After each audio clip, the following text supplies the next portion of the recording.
January 13th, 2021.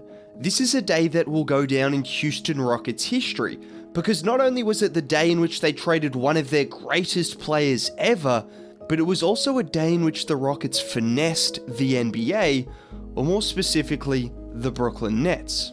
But what makes this trade so interesting, and the Houston Rockets situation so interesting, is initially they weren't seen as winners by everybody.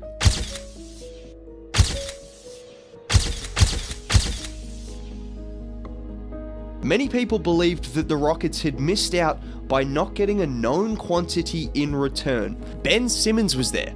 You could have had Ben Simmons looking like Giannis out there. Give him the team and he's averaging 30, 15, and 5. At least that's what some people were saying. But instead, the Rockets traded away one of their greatest players ever and got nothing but draft picks in return. Just draft picks. And you bet they got draft picks, because before we even talk about the hilarious comedy act going on in Brooklyn, where you have the owner and two best players beefing with each other, whilst Ben Simmons does Ben Simmons things, which is going to lead to some very, very good picks down the line. But Houston's decision to not take on an established player, trading away LeVert and Allen as well, and refusing Simmons, was some clear chess moves. Because let's not forget, at the time of the trade, only 9 games had been played. If they had have taken on 2 or 3 established players and finished with a mediocre 30 wins, there's every chance they don't finish the season with the 2nd overall pick and draft this guy. Leads the run out, throws the lob.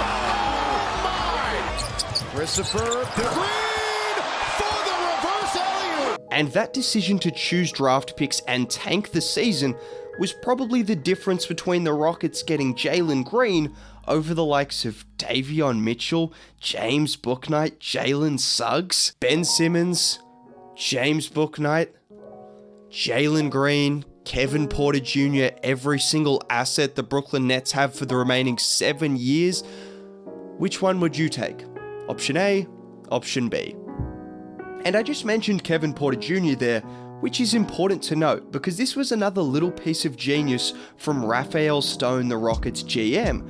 And I'm about to sound like a broken record, but once again, this opportunity that KPJ was afforded during the back half of 2021 wouldn't have been the same if they had have committed to established players. And it's a damn good thing they didn't, because they ended up getting KPJ for practically nothing. A highly protected 2nd round pick. Yeah, for someone who averaged 16, 4, and 6 as a 22-year-old, and also post-All-Star break, he was one of the most productive young players in the league, putting him in the mix with guys like Anthony Edwards, LaMelo Ball, Cade Cunningham, and oh yeah, Jalen Green, all of which were top 3 picks. And like I said, Kevin Porter Jr. for nothing. We'll talk more about what the Rockets currently have and how good their young core could be going forward. However, we do need to mention what is going on in Brooklyn and just how good this could get for Houston from an asset standpoint. For starters, these are the assets that the Rockets currently have from the trade.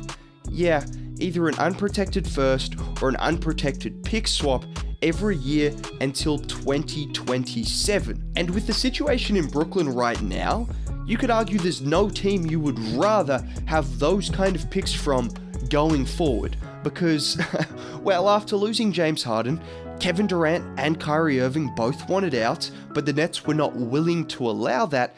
And now, as of recording, Kyrie looks like staying for the rest of the season, which I think might actually be a huge positive for the Rockets, which I'll get to a little bit later. But in addition to that, Kevin Durant wanted both the general manager and coach fired, which the owner said no to, and now all of a sudden those two guys are beefing with each other. Basically, it is a huge, huge mess.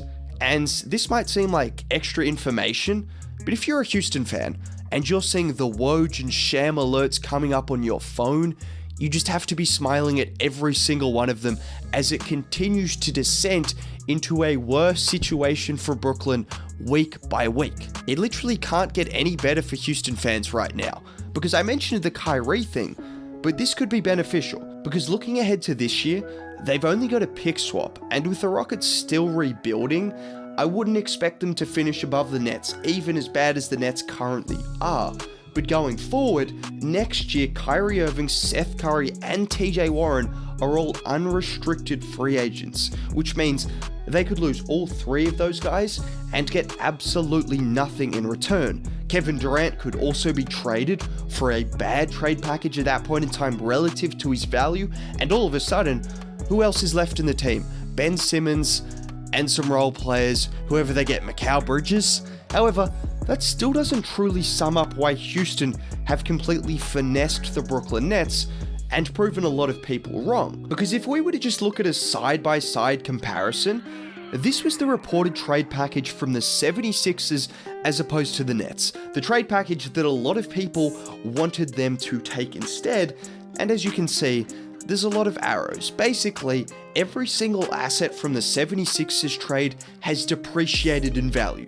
You want to talk about Ben Simmons in the playoffs? How about Matisse Thybulle? It hurts me to say as an Australian, but that man is an offensive liability, one of the biggest ones you will probably ever see in the NBA. So those two major assets that were in the trade and some picks that are now less valuable for a team that have James Harden, Joel Embiid, and Tyrese Maxey locked up, yeah, the Houston Rockets made the right decision, and it really couldn't have gone any better. I think it's also worth noting just how valuable those pick swaps could be, because going forward, when the Houston Rockets are winning 50 plus games on the back of Jalen and KPJ, they will have the opportunity to switch picks with the Nets in 2025 and 2027, years in which the Nets have none of their current roster contracted that far going forward, and might still have an owner that has a bad reputation and will find it difficult to get free agents.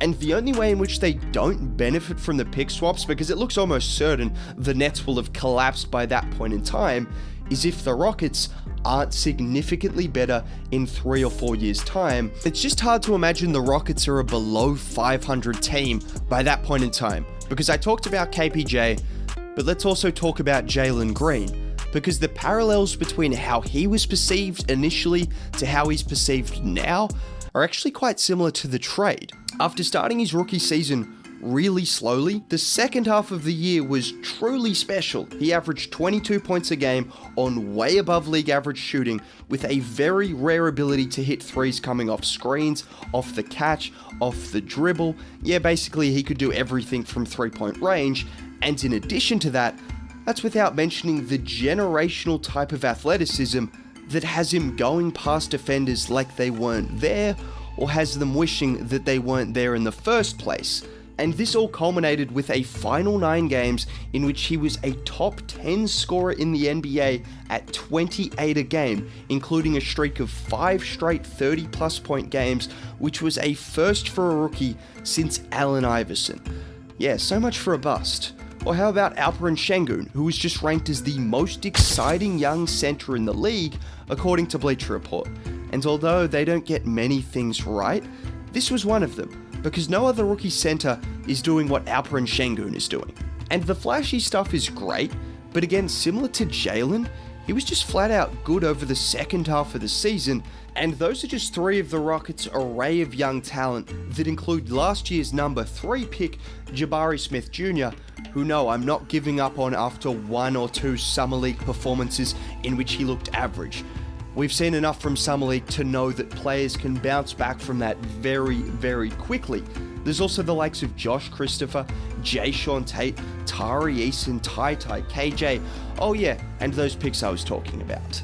I would say the Houston Rockets deserve an apology from certain people for the way their trade was initially seen, but I mean, who really cares? You get to watch Brooklyn descend into madness while you can rack in the picks and the pick swaps with Jalen Green, Kevin Porter Jr., and all this other young talent on your team. Yeah, the Rockets are in pretty much the perfect situation at the moment.